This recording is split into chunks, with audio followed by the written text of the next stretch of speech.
రైతు సోదరులందరికీ నమస్కారం. ఈరోజు నవంబర్ 14, 2024 గురువారం. ఈరోజు మనం మదనపల్లె మార్కెట్లో దిగుమతులు ఎలా వచ్చాయి, అంటే స్టాక్ ఎలా వచ్చిందనేది మనం ఈరోజు ఈ వీడియోలో తెలుసుకుందాము. ఇంకా మన ఛానల్ని ఎవరైనా సబ్స్క్రైబ్ చేసుకోకుండా చూస్తుంటే వాళ్ళు వెంటనే సబ్స్క్రైబ్ చేసుకోండి. అలాగే వీడియోకి ఒక చిన్న లైక్ కొట్టి షేర్ చేసి మన ఛానల్ని సపోర్ట్ చేయండి.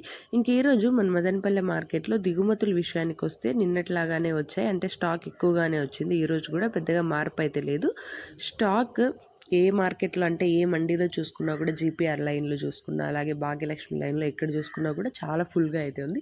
టీవీఎస్ లైన్లో కూడా స్టాక్ అనేది చాలా ఎక్కువగానే వచ్చింది. ఇది ఈరోజు స్టాక్ అప్డేట్. ఇక వర్షానికి వస్తే తుంప రాలుతూ ఉంది మదనపల్లిలో. ఇది పెరిగే అవకాశం కూడా ఉంది. ఈ 2-3 డేస్ కూడా క్లైమేట్ అంతా ఇలానే ఉంటుంది. సో మార్కెట్కి వచ్చేటప్పుడు కూడా కొంచెం జాగ్రత్తలు తీసుకుంటే మంచిది. పట్టలు అనేటివి తెచ్చుకుంటే మంచిది. సడన్గా వర్షం పడితే పట్టలు కప్పుకొని రావచ్చు టమోటాలకి. ఇంకా ఇది ఈరోజు మన మదనపల్లె మార్కెట్లో స్టాక్ అప్డేట్. నెక్స్ట్ వీడియోలో ప్రైజెస్ ఎలా అయ్యాయో తెలుసుకుందాము.